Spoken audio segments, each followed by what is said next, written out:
We'll start out with introductions. Why don't we do the staff first, and then we'll do the committee members. So if staff will start. Yes, good evening, Pierre Alderman, and I'm the Assistant Transit Chief. And we'll just go in order. Clinton. Good evening, everyone. Clinton Edwards, Transit Services Manager. Okay. Diana. Diana Isasa, Project Manager, Transit Bureau. All right. Francis.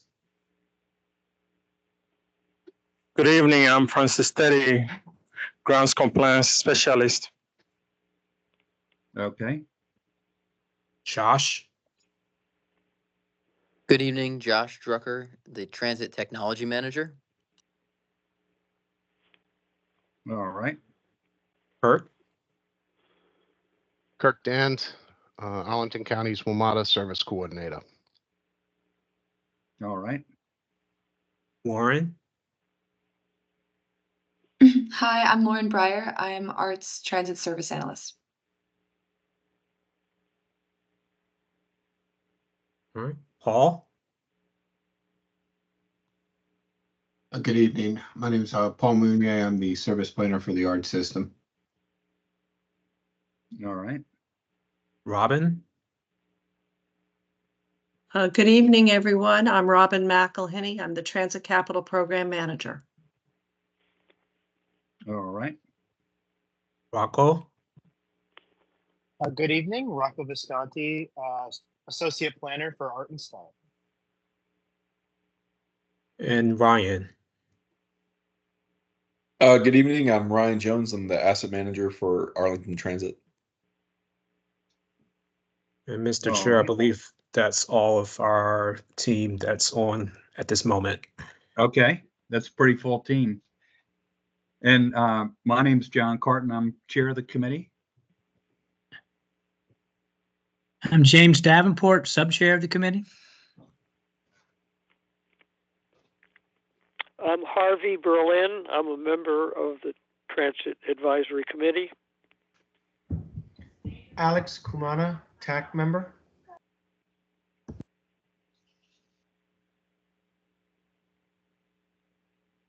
This is Erica Chung, also a member of the committee. All right.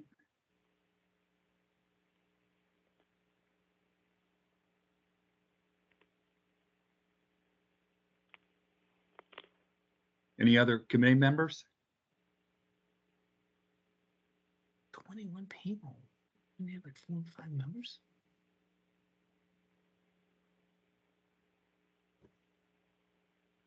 Is that on the committee members at this point, Pierre? Yes, Mr. Chair, I believe that's the current list of committee members. We have currently 5. We do not have a quorum just yet. Okay. All right. Well, we can go ahead with public comment. Is there anybody on that would like to share during public comment?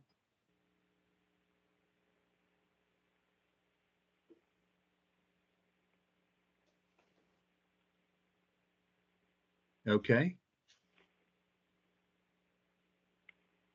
All right, hearing none, why don't we go ahead and go to the VRE system plan for 2050? Pierre, should I kick it off and introduce myself and Christine? Yes, sir. All right. Good evening, everyone. My name is Nick Ruiz. I'm the Planning Program Manager with Virginia Railway Express, and Pierre had asked me to give you all about a half-hour briefing on a really involved, multi-step process that we've been working on for the past 18 to 20 months now, our system plan, which is our long-range plan. I have with me Christine Hefner, and I'll let her introduce herself. I saw she joined a few minutes ago, and then I'll go ahead and get started with my presentation. Thanks, Nick. Hi, I'm Christine Hefner. I'm the Director of Planning and Environmental Policy for Virginia Railway Express. All right. Let me go ahead and share my presentation, and then I just want to have somebody to confirm that they can see the presentation and they can see it in presentation mode. Yes. Can you email me the presentation? I certainly can, or I suppose, Pierre, did I send you this presentation before? I can't remember if I did. I have not, but I will send, if you send it to me, I will send it to all the TAC members tomorrow morning. Excellent. Okay. Well, I'll go ahead and get started.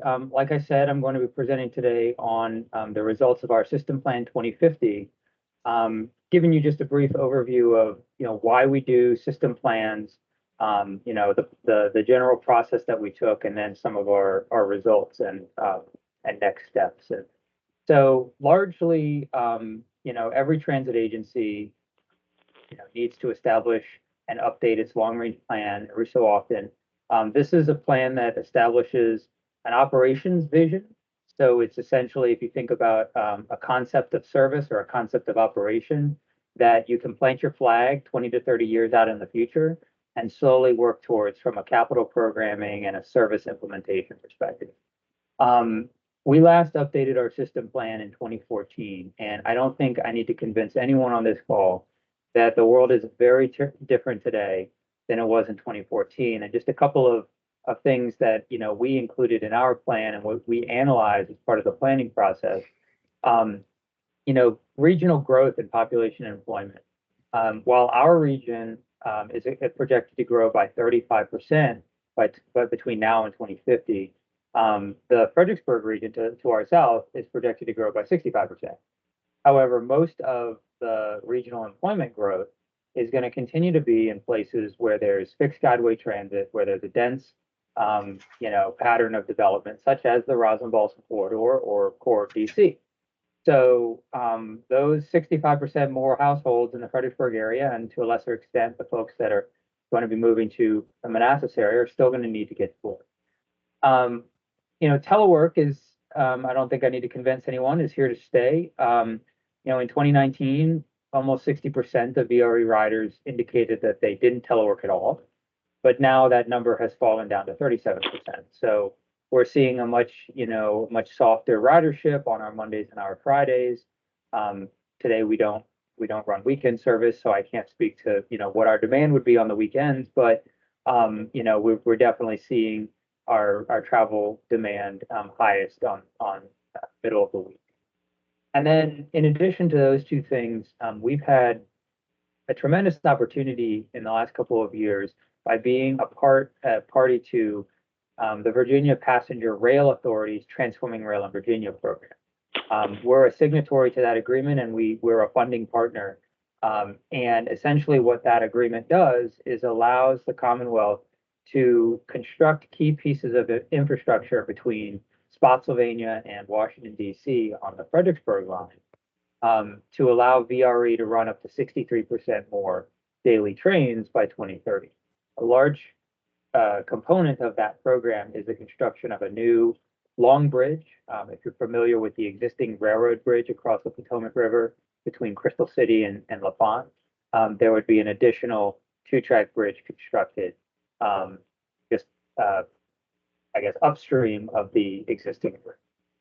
And so, I say this, I don't think it's at all a shock to you all here, but I say this to my partners down south that Northern Virginia no longer ends at the Occoquan River. Maybe it did 30 years ago, right? But there's still a tremendous amount of growth that's going to occur south of the Occoquan in places south of Fairfax County.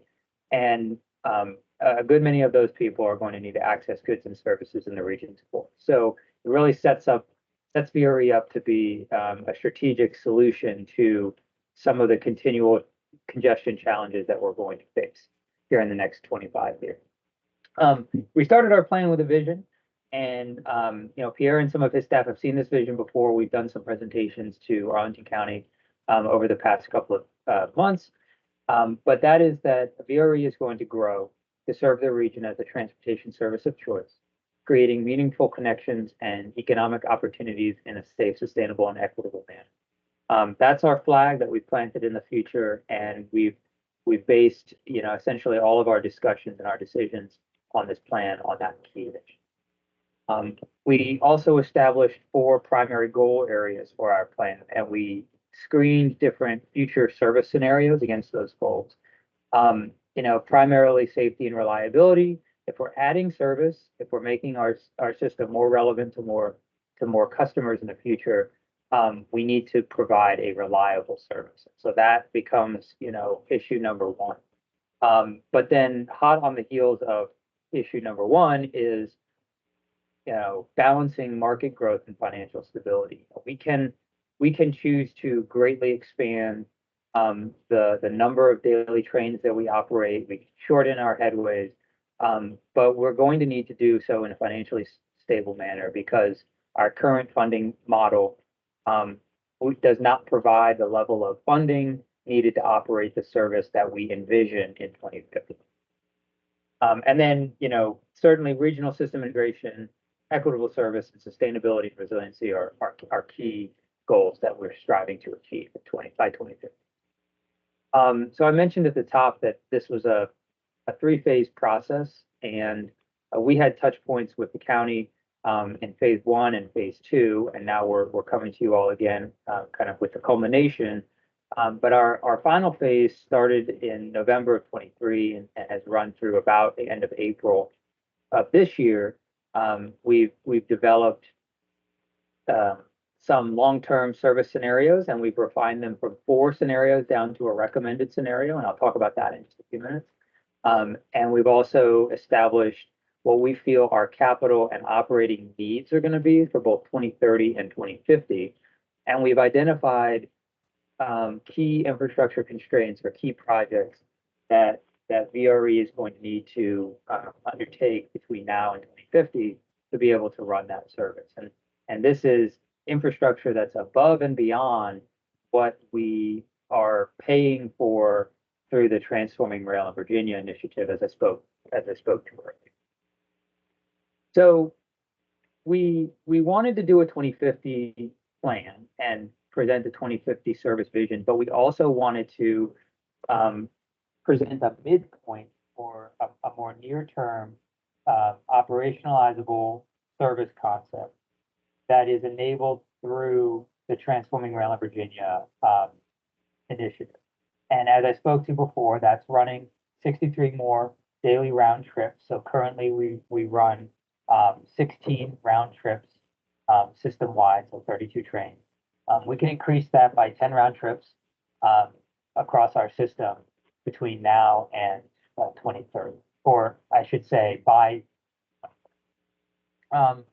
we can start to run weekend service. And that's something that you might have heard it through the news or through rumblings that VRE is going to begin Saturday service as a pilot to full weekend service later this year. And that is true. That's not fake. And so we hope that will provide a good test market for us to see how people use the service on Saturday and eventually expand Sunday service. We also are looking to expand some of our existing platforms to allow for longer trains to serve the platforms, and expand our yards where we store our locomotives and our coach cars down at the southern ends of our region, as well as to construct a new storage facility in DC to store the trains when they're laying over in Washington. And then in the long run, our goal is to transform VRE into not quite a metro-like service, but much more useful to both the peak direction commuter, your traditional commuter who's still going to an office, as well as other trips that are occurring in the region that might not end in an office district or might not, have a work function, and might not even be going in the peak direction of travel. And so our span of service increases. We add Saturday and Sunday service, and we provide a train every 20 minutes in the peak direction on both lines. So 3 trains an hour on each line, which equates to, from Crystal City into the region's core, that equates to 6 trains an hour in the peak direction. In the reverse peak, we are proposing to run a train every half of an hour.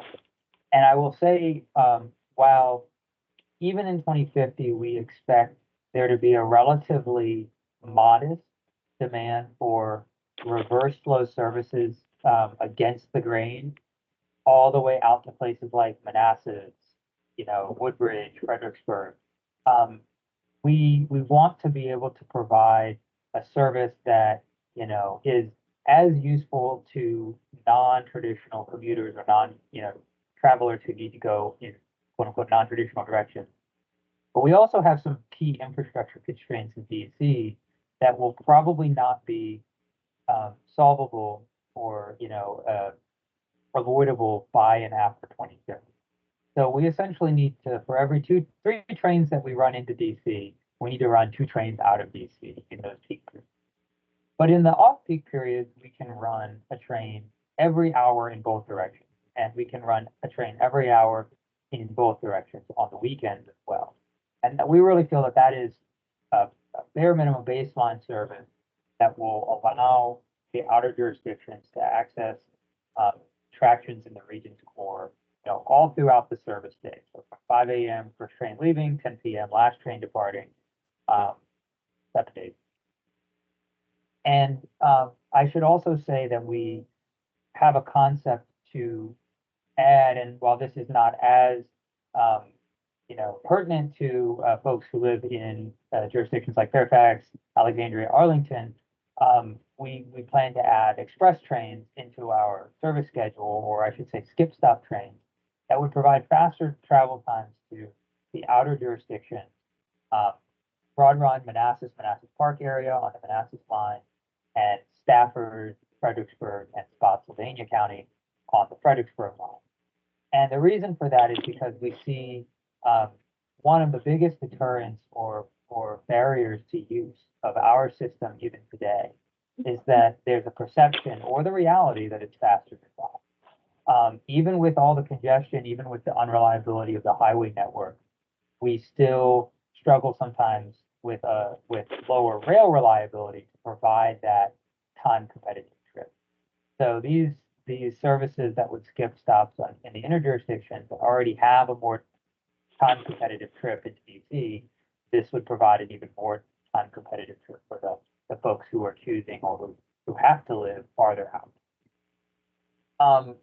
And then, those are some of the kind of top level service related benefits. But as part of our plan, we enumerated a large number of what I would consider the societal benefits of VRE. I have a slide after this that goes into some of the details, but generally speaking, commuter rail, your kind of traditional heavy rail that runs on the freight and passenger rail network that is not a metro-like service, has a tremendous amount of benefits as it relates to reduction or mitigation of congestion and avoidance of vehicle miles traveled and greenhouse gas emissions. And that's because the average traveler on a commuter rail system is traveling a very long distance very frequently, 30, 40, 50 miles, right? And so if you look at how much pavement wear, how much, emissions come out of those types of automobile trips, and you say an 8-car VRE train can carry over 1,000 people in one go, and then you multiply that by 3 VRE trains an hour in the peak on each line, you could be carrying 6,000 people on the system every hour. It's a tremendous benefit, and really will help. They haven't been able to get this one to work. It really helps the region, will help the region function more as an integrated, transit system rather than just a series of disjointed suburbs around the region. So specifically, by 2050, with the level of service that I propose, somebody needs to go on. The level of service proposed, we are projecting over 51 million annual miles, vehicle miles avoided by providing that service, and over $16.7 million in annual vehicle operating cost savings. So that's money back into people's pockets for not having to operate their vehicle. And then I think something that's a little bit of a softer benefit, but has a very visual kind of reality is we took some data from our friends at the Department of Rail and Public Transportation. They updated their statewide rail plan a couple years ago. And we took a look at what the dollar value of the RF&P rail corridor, which is the Fredericksburg line between DC and Fredericksburg. What value to the Commonwealth does that line provide just in terms of the freight benefits, not even the passenger benefits? And if you do a thought experiment and you say, well, what if that line didn't exist and all of that freight that operates through that corridor had to go on I-95, you would need to add an additional 4,180 daily truck trips on I-95 to our region, which basically would be a lane of trucks end to end from the Pentagon to exit 126 in Spotsylvania, end to end. So expanding and providing capacity and fluidity in the freight rail corridors for passenger service also has an intrinsic benefit to the region in the amount of freight that can be diverted from the region's highways. And so, we really see our system in 2050 as the spine that will start to connect very different parts of our area together and allow customers to be able to make, kind of 2 to 3 seat rides where before those types of trips by transit would just be or impossible. So for example, a nurse who might work at a hospital in Arlington but lives in Spotsylvania could take a Fredericksburg transit bus to one of our stations, get on our Fredericksburg line, ride to Crystal City, and take ART or Metro to their final destination. Do it all integrated and with very minimal waiting time on the front and the back end because of that reduction in headway and that increase or that decrease in travel time. And then I'll also point out as well that our 2050 concept, and even before that, we're going to be looking at ways we can partner with transit agencies to implement this in the nearer term, providing some additional connecting bus services from Manassas, Fredericksburg to Fauquier County, Culpeper County, Caroline County, and Spotsylvania County, where we see there's a lot of growth occurring, residential primarily growth, but really not the level of density or development that would justify expanding our service beyond our existing termini at Broad Run and Spotsylvania. So just another way to enumerate kind of the number or the intensity of service. By 2050, we hope to be running 58 trains per day on both lines and providing a significant number of connecting bus services. These bus services would be essentially timed to both Amtrak trains that would operate in the corridor as well as express VRE trains. So somebody who might be needing to commute from Caroline County or from Culpeper County has the shortest possible trip to get into the region. Turning the topic here to infrastructure requirements, one of the things we had to look at is what additional physical infrastructure would be required beyond 2030, and the things that are programmed in Transforming Rail in Virginia to allow us to run that service. And we're very fortunate that most of the heavy lifts are being taken care of, things like Long Bridge, things like additional tracks between Alexandria and Station are all being taken care of between now and 2030. They're fully funded. But there are some additional things. They're enumerated here in 2024 dollars. So, and one thing I'll say with the parking numbers here, and I have to caveat this every time I present it, that we hope that we wouldn't have to build this many spaces because through enhanced local transit connections and partnerships with the jurisdiction to promote more transit conducive land use around our stations, we can minimize the amount of additional cars trying to access or the automobile demand that would need to access the station between now and 2050. But we had to take a very conservative approach for capital estimating. If everybody did the same thing in 26 years from now as they do today, how many spaces would we need? And not to get too much into the weeds, but there are stations that I've listed here where there's just no space to build that many parking spaces. So, there will need to be more progressive, more nuanced transportation solutions employed, even in those outer jurisdictions. And then, the other side of the capital coin is the fleet. And so today we run a fleet of 100 coach cars and 20 locomotives. We have a funded procurement of an additional 21 rail cars, which should get us, some of the way to reaching our 2030 goals. Because as you can see, given the projected passenger demand by 2030, we're going to need over 160 rail cars in our system. That's active rail cars and spares in case one of them breaks down.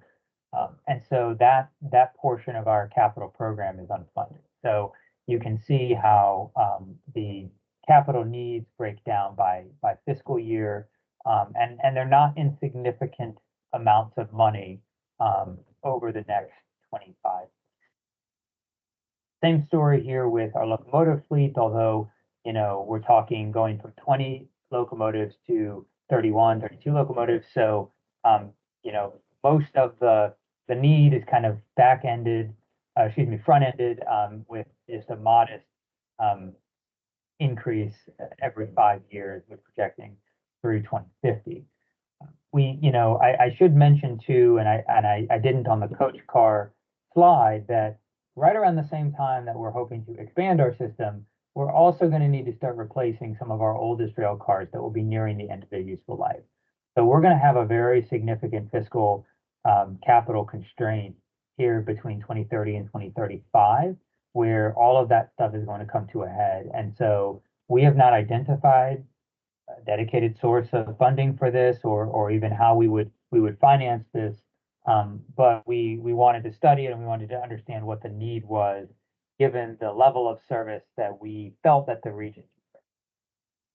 And then, finally moving over to the operating cost side, this is just a high level overview of what we project by 2050 to be our operating needs, so our expenses, and our projected operating revenues. So that's things like fares, that's things like state mass transit fund revenues, and track access fee reimbursements that we get from the Passenger Rail Authority.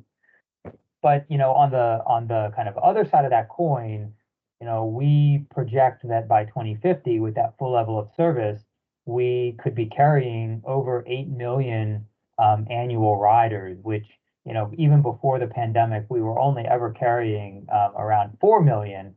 So that's a doubling of ridership from 2019. And you can kind of see that broken down a little bit here. Today we're carrying approximately 77 to 8,000 average daily riders. And with the service improvements, the inducement in demand because of the better service, as well as the growth in the region that we project, has us predicting over 200%, 262% more daily riders on the weekdays by 2050. And you can see how things break down by our two lines. So that's my final slide. I'll leave it here by saying that we're going to continue in the next month or two to have outreach with our member jurisdictions. Those are the jurisdictions that are part of our VRE Operations Board and part of the NBTC PRGC Commission. That should continue for the next 1 to 2 months. And then we plan to go back to our VRE Operations Board in June at their June 21st meeting to ask them to recommend adoption of the plan. And then in the following month, we will return to our parent commission, NBTC and PRTC, for their full adoption of the plan. And then the fund doesn't stop there, because there will likely be many areas of future study that we'll need to take more detailed look into. And we hope to iterate on this plan. We're not going to wait till 2034 to do an update. We're going to be making smaller tactical updates here as we move into the late 2020s and into the early 2030s. So I will leave it there. I don't know, Pierre, is the best practice to ask for questions, or do we do that at the end? Well, we'll go ahead and ask for questions now. So first of all, I want to thank you, Nick, for this presentation. It's a lot of tremendous analysis that you've done here. Just answers so many questions that folks have. And we appreciate you coming to share this with us tonight, because it's not that often that we hear from VRE, so it's great to hear from you tonight. And I have just a couple questions, and then we'll see what questions others have. One question I have is, I know the storage space is tight in DC, so where are you looking to store additional trains there? That's a great question. We right now have a capital project that is mostly funded that would construct space for 13 train sets at an area near New York Avenue, Ivy City. If you're familiar with that area, there's a small motel that's kind of on the northwest side of New York Avenue, as New York Avenue goes over the railroad tracks there. There's some land there that is owned by Amtrak, and there's currently an agreement that's working through, VRE and Amtrak management to design and construct a yard in that location. And what that will allow us to do is be out of Amtrak's way as they start to take delivery of additional new rolling stock between now and 2028, 27, 28, that will help them expand to, places in Virginia and up the Northeast corridor. So, by 2030, we're going to need that yard in place and operational to be able to serve the growth in our service. And that's about what we are going to need between 2030 and 2050. We can actually, through a higher intensity of service and turning trains back, not storing as many trains in DC, we can hold that requirement to that 13 train storage space, we feel, between 2030 and 2050. It's just that the tightness is going to be between now and 2030, when we're going to be jostling for position with some of the new train sets that Amtrak is going to be taking delivery. Right. So hopefully that answers your question. Yeah, it does. Just full disclosure, I retired from Amtrak, and I was also an officer of the Washington Terminal Company, so I know that area well. So okay. Glad you're able to find a spot there. One other question I have is there any thought about run-through trains with MARC? Yeah, so that's another good question. We actually took a pretty in-depth a look at that as a potential for either 2030 or 2050. And in the now to 2030 time horizon, we found that would be infeasible more from a capacity standpoint and a ridership demand standpoint.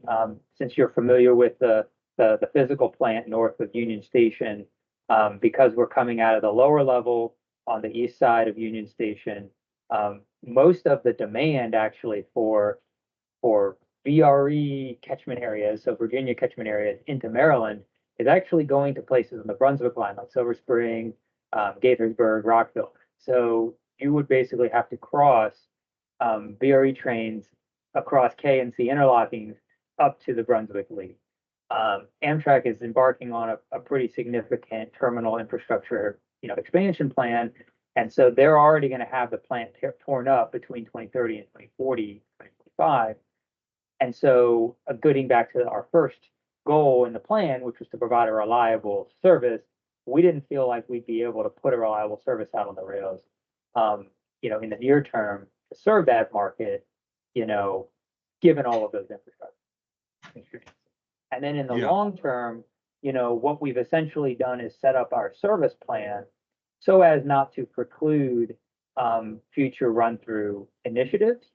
But I think what will likely end up being a lower hanging fruit is MARC serving their customers in Virginia, because I think there's a significantly higher number of customers from suburban areas in Maryland that access job centers in Northern Virginia. And so we've set up our service plan to allow them to slot in with us as needed between 2030 and 2050. You know, and at a certain point, you know, if a customer wants to go between, say, Union Station and Alexandria, they don't really care what train they're getting on as long as the train's leaving every 20 minutes or whatever. So, Right. yeah. So hopefully that answers that question. Yeah, it does. And then one follow-up, another subject is, what's the status on the new Crystal City or revised Crystal City station? Yeah, so the Crystal City Station, right now we're in the final stages of design. And I believe the construction of that should be complete by, and Christine, tell me if I say this wrong, but I think 2028 is the construction, 2028. Yes, I believe that's correct. Yeah, we're working with partners at JBG Smith on that project who are interested in supporting VRE and perhaps providing some enhancements to the facilities that we've designed. And Amtrak as well as it is working to add an Amtrak high-level platform adjacent to the VRE platform at that location. That will be a little farther along in time than the VRE improvements, but you know, close to 2030, we would have this station open. Okay, good. Thank you. Okay, questions from others? Hi, this is Alex, for a TAC member, Alex Kumana. I know it's not relevant to Arlington necessarily, but when is the Potomac Shores VRE station set to open? Sorry, I'm with my son. When is that set to open, and what's kind of caused the delays the past few years? Yeah, that's another good question and a perennial one for us. So because that project is being completely funded, designed, and constructed by the private developer that is building out that neighborhood at Potomac Shores, you know, they've really taken it, you know, at the speed that they've been able to implement. And I will say that they are under construction right now with phase 1 of that project, which is the parking garage.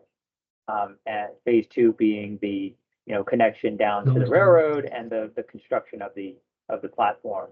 I know that the initial kind of you know, date was like 2016, 2017, and of course that slipped.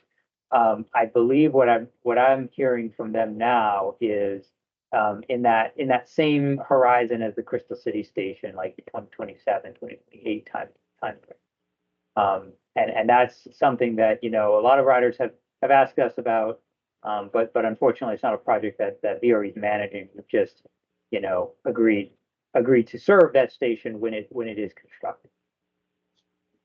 Okay. Thank you. Regarding the new bridge over the Potomac River that you mentioned, what's the rough estimated timing and rough estimated cost and potential funding sources for such a new bridge? Yeah, so that bridge is being designed and constructed by the Virginia Passenger Rail Authority through some of their consultant partners. The timeline is 2030 for construction completion, and the estimated cost, as I understand it now, is a little north of $2 billion, I think. Christine, correct me if I'm wrong. You're closer to this probably than I am, but it was 2.1, I think, last time I saw the estimate. That bridge is fully funded actually as of last year. There's a large number of sources that are going into it, but they received a fairly large federal USDOT grant, and I believe also a congressionally designated funding. Correct me if I'm wrong on that. In addition to some state sources from the Commonwealth Rail Fund or the Commonwealth Transportation Fund, the CTF. Yeah, and I'll just chime in that funds include funds like a grant from the Urban Mass Transportation Administration, for example? I believe the federal funds are coming from USDOT through some of their discretionary grants. application or grant funding programs. I don't know if FTA specifically has any dollars in that pot. Thank you. VRE is also a funding partner. We've contributed for a portion for the next 25 years of our commuter rail operating and capital funding that we receive from the state, which has been used to secure bonds totaling about $100 million that will go towards the Long Bridge and related improvements. And then our CROC funding will cover debt service for those bonds.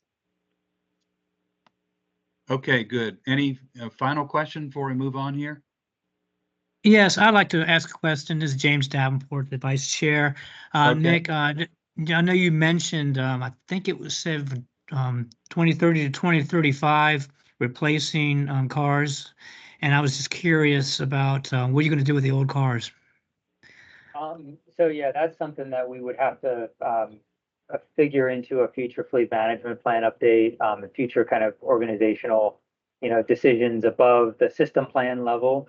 One of the things that we've completed here in the last year is our life cycle overhaul facility down at the Crossridge Yard. And so that's going to allow us to expand or extend the life of our locomotives and our rolling stock, and swap out key components of those cars, or that rolling stock that we would have otherwise either had to sell off if they went out of their useful life, or we would have had to ship out and fix those things out of with third parties, basically out of doors. So that's going to contribute hopefully to an efficiency, but to say kind of how they would be disposed of, I couldn't say.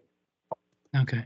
And just one more question real quick. I know the question in the chat was about reverse service and also weekend service. Any thoughts on that could happen?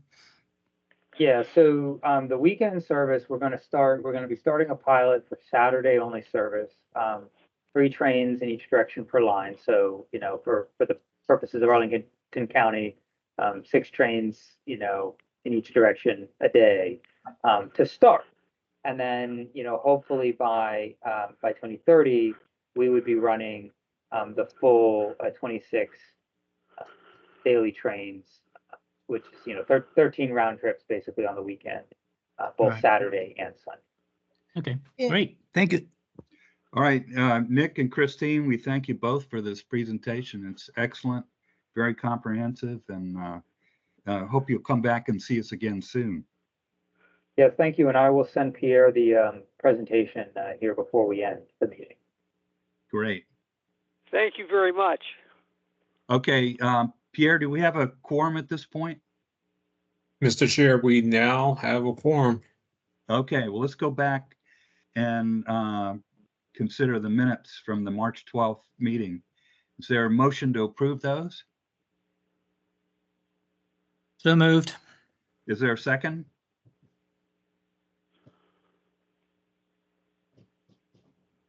I second. Mariela. Okay, any discussion? If not, all in favor, say aye. Aye. Aye. Any opposed? Say no. Okay, they're approved unanimously. Okay, our next item here is overview of WMATA's and MWCOG's DMV Moves initiative.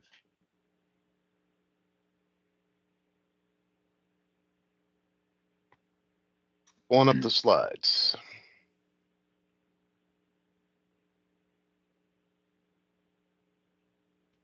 Can someone confirm that they can see the slides? Yes. All right, good evening. I'm Kirk Dand. I'm the Arlington County WMATA Services Coordinator.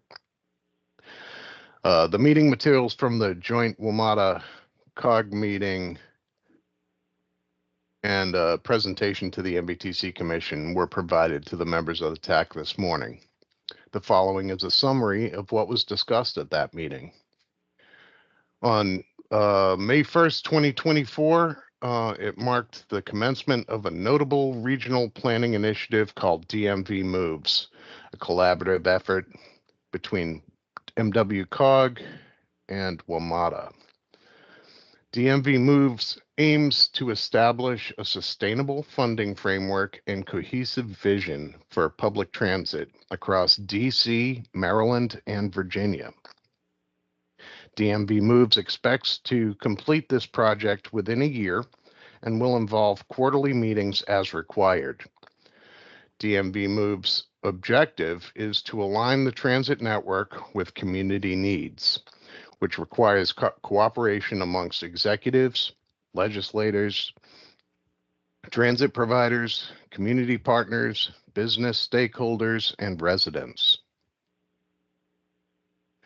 The task force will formulate a comprehensive vision plan, funding model, and action steps for an integrated transit system. It will provide guidance and leadership, communicate with regional leaders, review deliverables, and present recommendations to the MWCOG and WMATA boards.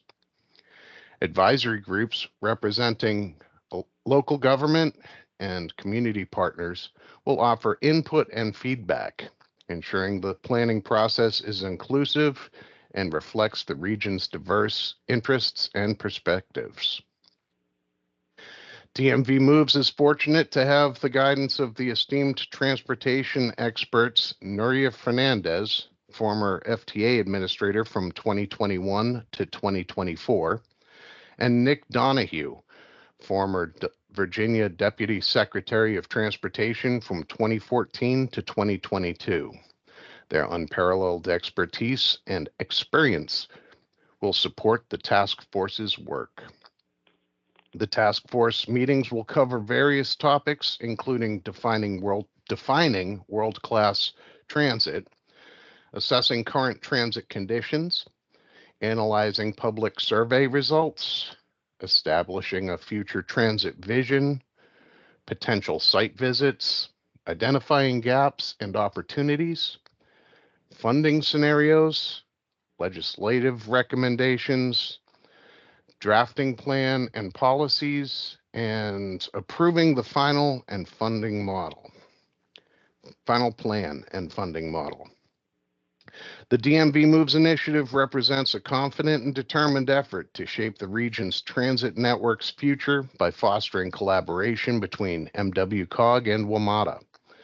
The primary objective is to provide residents and businesses with dependable, accessible, and environmentally sustainable transportation options.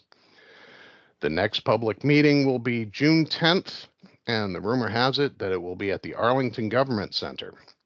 The time and exact location have yet to be determined.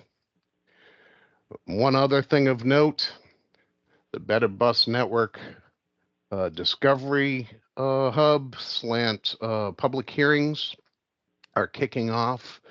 The first one on the left there is Wednesday, June 12th from 3 to 7. They will be at Arlington Mill Community Center. There's also there's the kickoff tomorrow from 3 to 7, and I think that's at Hyattsville Crossing. Andre, can you confirm that? Yes, that's correct. All right, I forgot to cut that one out and put that on this sheet, but there's one in Washington, D.C. on the 20th at Columbia Heights Educational Campus, and one in Maryland at the Creative Suitland Arts Center. And I am happy to take any questions. Okay. Could you repeat the times of the meeting on June 10th and June 12th, please? Sure. Hey, Harvey, yeah. June 10th, there is no time yet, and it's just a rumor at this point, but I have heard that it will be held at the Arlington Government Center. So when we do have a time and an exact location, I'll make sure that you guys have that. And then on June 12th at Arlington Mill Community Center from 3 to 7, and you can get there using the 16A, Metrobus 16A, Metrobus 16C, Metrobus 16E or M, and you can get there using ART 41, 45, and 75. Well, that's amazing access. That's probably why they chose that location. That's great. All right, other questions for Kirk?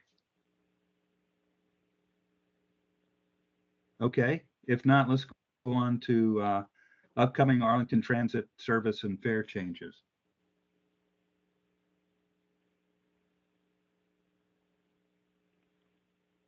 Hello, everybody. I will be sharing my screen here shortly, but I think the service changes is Paul.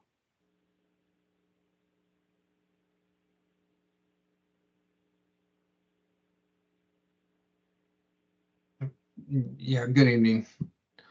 Let me switch to this. I got them in the wrong order. Preview. Let me scroll down.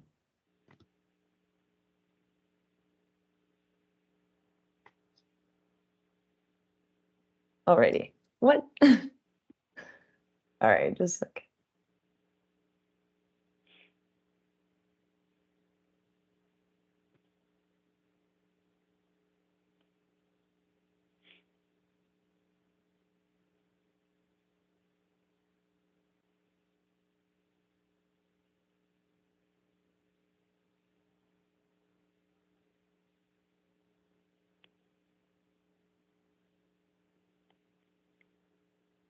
I can just share it like this, right?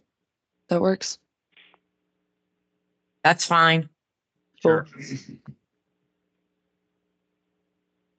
Okay, so to talk a little bit about the FY 2025 service changes, just well, let's go to the next slide.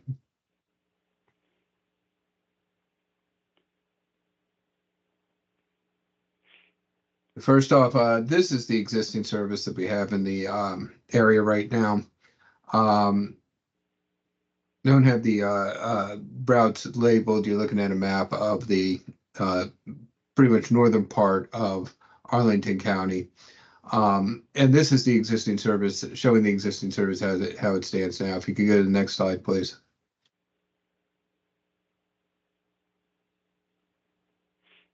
On the next slide is a map of the same area, and removed has been the 62, the 61, and the 53, or portions of the 61 and 53, and the entire alignment of 62, except where it overlaps a little bit on the 53 and 61. Essentially, there's two long lines going up to the north. The green one being the 53 in the middle with the loop at the top. The other blue line going up to the north is the 72 with a smaller loop at the top. And a significant amount of service is taken out of the middle part of the North County. Next slide, please. And there was some question on how this route would operate. So the next slide has a table to the left that shows the eastbound and westbound turn by turns for the route. That makes it very clear how the route will operate. It will become from Madison Community Center around along the same alignment as the 53 until it gets near Ballston. Instead of going to Ballston, it will continue straight to Wilson Boulevard, take a left, and then proceed to Courthouse along the Clarendon and Wilson Boulevards. And then once it reaches Courthouse, it will use the southern part of the 61 alignment to reach Roslyn. Next slide.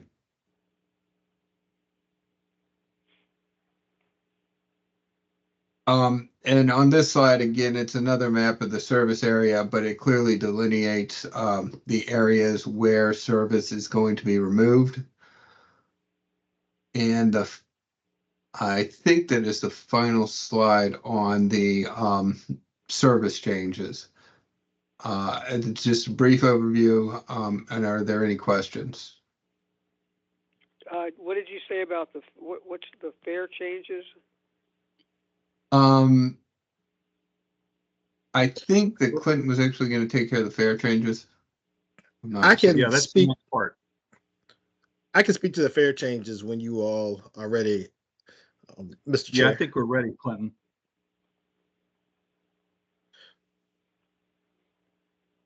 Good evening, everyone. Once again, Clinton Edwards, Transit Services Manager.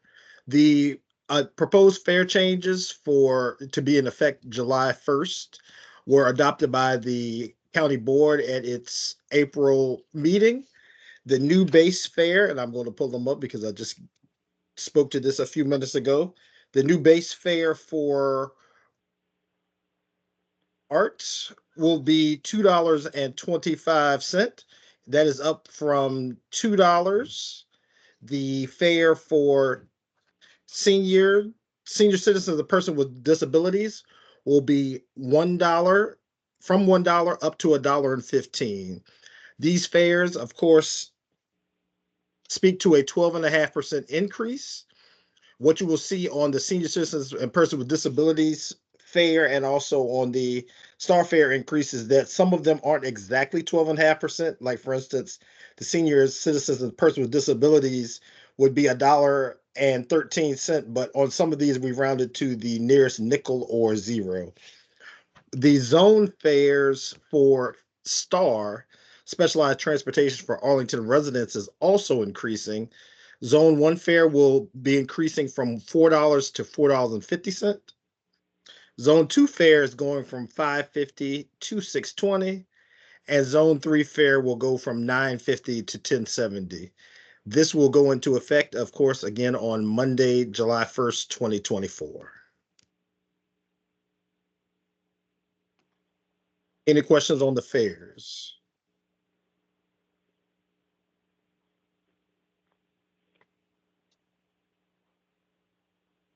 Okay. Hearing none, I guess we can move on to the art and star performance metrics.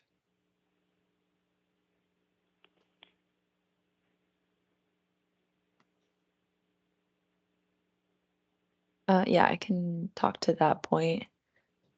That was what we were starting with. Hi, everybody. This is Lauren Breyer, Arts Transit Service Analyst. So this is a little bit of an update on our art ridership and on-time performance metrics, as well as student ridership on art and on Metrobus. And then we'll also go into some star ridership and on-time performance.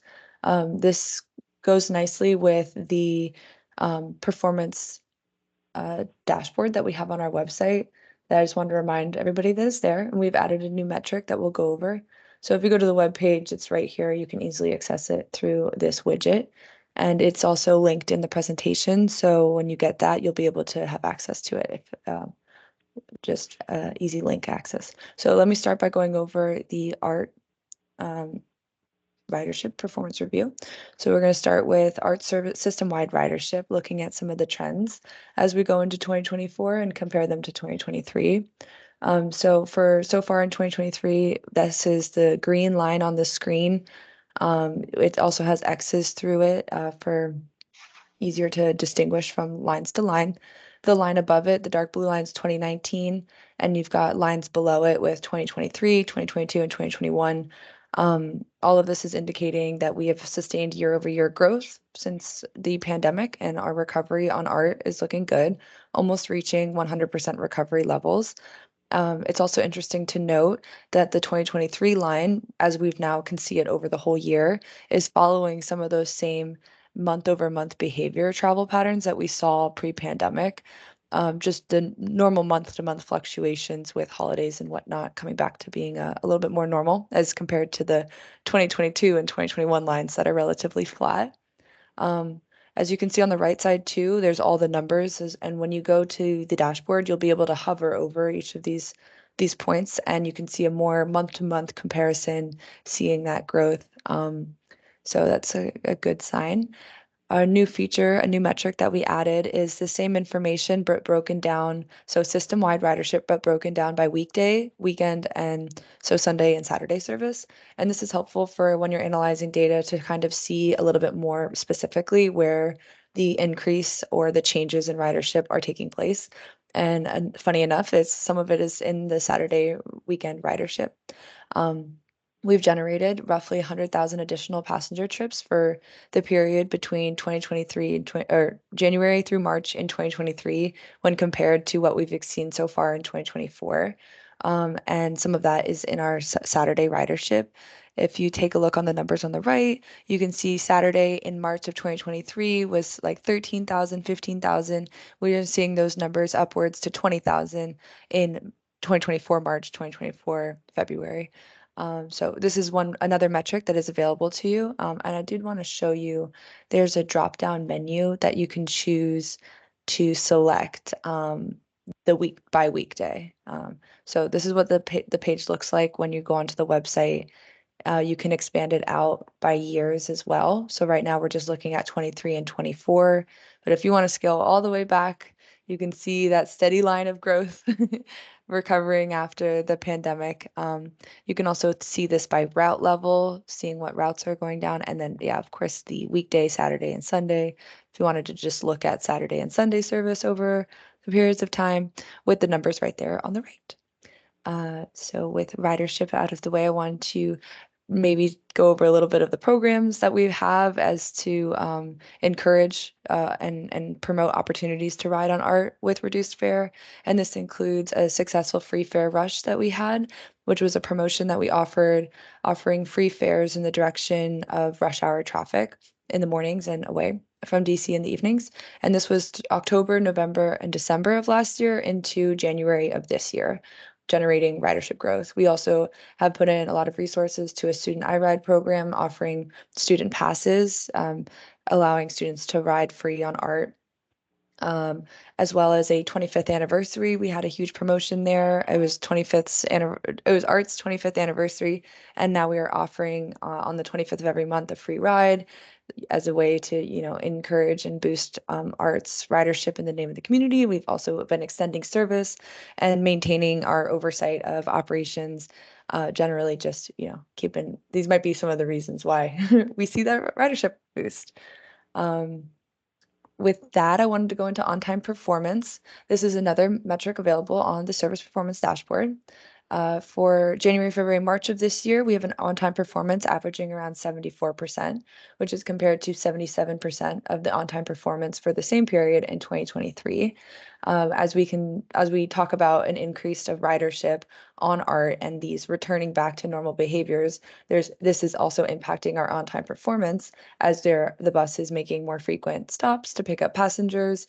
They're dealing with more traffic, and of course, with the huge boom of construction that we've seen in Arlington since the pandemic, returning and some of those returning back to normal behaviors. This is also available on the dashboard, and you can select by route to see a more detailed level breakdown of the on-time performance, as this is just a overview of all of Arlington Transit's fixed route service. With that, we'll be going into student ridership. So I'll talk about the trends in the data and then go over the program aspects again here. So the student iRide program, I mentioned this briefly as to why some of our ridership might have been going back. On your screen right now, there is a chart on the left that explains the Metrobus ridership for January, February, March of 2024. And on the right, you see the ridership on ART. In the new year, we have expanded the program to allow free rides as well on Metrobus, expanding this access to transit to students at no cost. And when we are doing this, we're doing a lot of data analysis to just see if it's being used, how it's being used. And in one of the ways that we've seen it being used is it's being used. In January, February, and March, we've seen an average growth of 2,000 student trips on Metrobus every month since we've started the program, reaching in March over 10,000 student trips made through Metrobus in the Metrobuses that are within Arlington County, as they are our partner in offering transit to our county. There's also an estimated 12,000 on average between January, February, and March of student ridership on ART. So a collective over all of the transit that's offered in Arlington, we are having over 2,000 monthly trips that are students riding K through 12. Most of them are probably a part of Arlington Public Schools, and offering them as a free way of getting around is beneficial to our community. And that's estimated, if we scale it out for the rest of 2024, a 240,000 student trips offered using transit. And I'll follow up with you guys and come back to you, see if we get there. I wanted to also just note though that some of this expansion of student ridership is because that we now have the pass that you see on the screen on the right is a picture of the pass that's offered to students. Some of this is now available to use on ART and Metrobus. The routes are listed on the bottom that are routes available to students who want to use the Metrobus. And we've provided over 6,000 student passes, and every month we are working with Arlington Public Schools to get those passes in the hands of students so that they are available and able to ride for free. Last, I'll go over STAR performance review, starting the trends and data. For STAR ridership trends, we see the STAR trips completed tab, which is on the website again. And there's an average of 3,561 average trips for January through March, which is that green line, again, showing January, February, March data for 2024. When we compare this to 2023, the same period, there's about 100 trips less or more in 2024, but 3,413 as compared to 3,561. And when we compare this back to 2019 data, we're only really roughly 58% returned back to pre-pandemic levels. As you can see on the right, there's an arrow that points from 2019 to 2023, where in 2019 we had 73,000 number of trips completed, and in 2023 we are seeing only 43,000, a little less, but generally those are the numbers that we're looking at when we see the data over time, and that's one of the really useful ways that this transit performance dashboard is that you can see those trends over time. We also are going to go into now the STAR on-time performance trends, and we only started tracking this data back in July of 2022.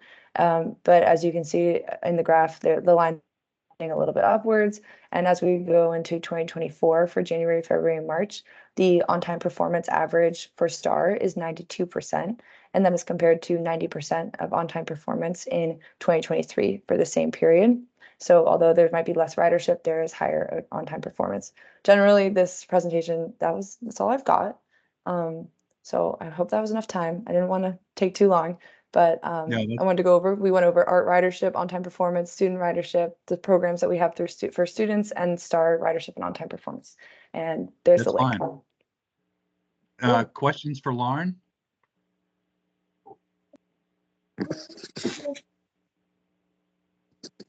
Okay, Lauren, I got a question for you. Are you getting any feedback from the schools about the ART buses taking some pressure off of their school buses?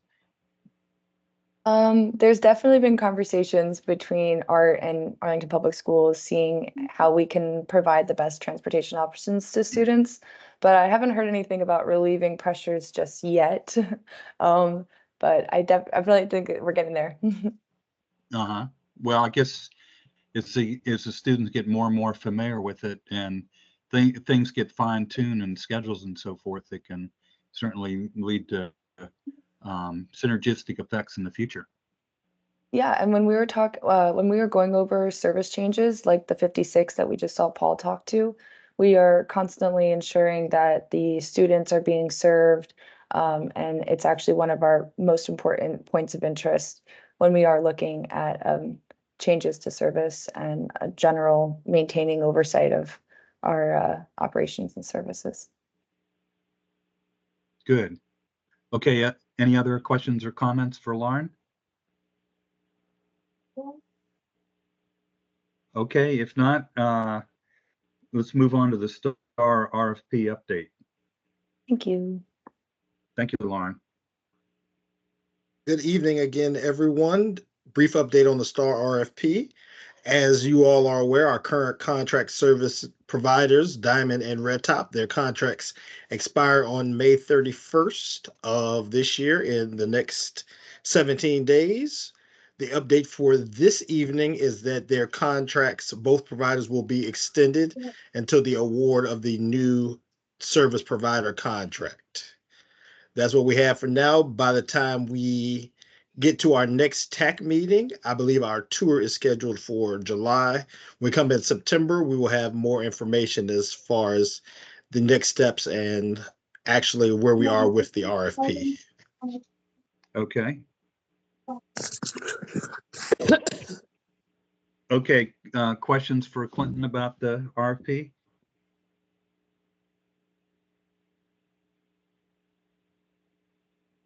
All right. Thanks, Clinton. Okay, now we're ready for the report from the Accessibility Subcommittee.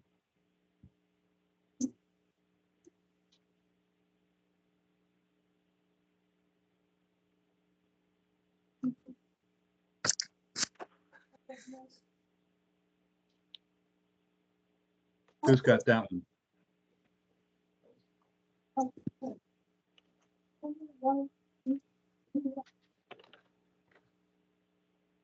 I believe I saw Roseanne Ash. Oh, there she is. Okay. I am here. I didn't realize I was supposed to report.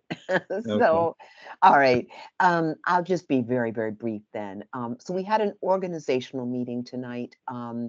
There are only 2 members of the Accessibility Subcommittee, Kent Keyser and myself. I was elected chair tonight. We are wanting to expand the committee. We have the authorization to have 7 members, and we're going to be working with county folks to, spread the word about the subcommittee. I have applied to be a part of the TAC, and I just did that this afternoon. And basically, gosh, I don't know that I have a whole lot to report at this point. You heard from Clinton. He shared some of the same information with us today. We want to work hard to make our subcommittee's involvement very transparent to people with disabilities who live in the county. We want to get our agendas out earlier and our notes for our meetings in draft posted on the website. So we talked a lot about, transparency. But that's really all I can share at this moment. Okay, great. Well, I'm glad there's at least 2 of you on there. I am and too. Hopefully we'll be finding some more good members real soon. I hope so. Okay. All right. Any questions for Roseanne? If not, additional items from committee members and staff. At this time, I'd like to bring up one thing, and that has to do with our Transit Capital Project Tour scheduled for July 16th. I'm actually going to be out of town that day, and I wondered if it might be possible to move it a week.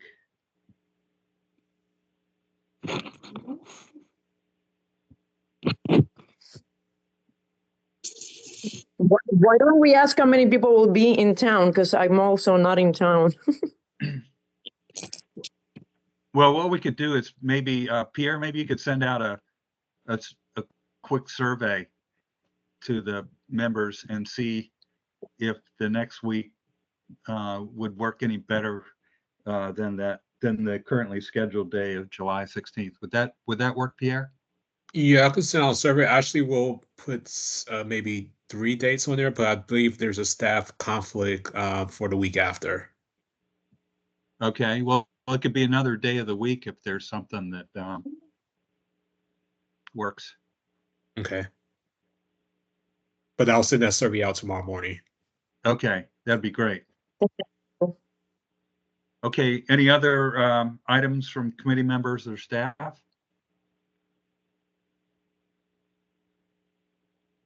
I'll just make one other comment, and I guess one thing I picked up from Lauren's report is it sounds like the 25th day of the month, each month, art is free for people. Is that right?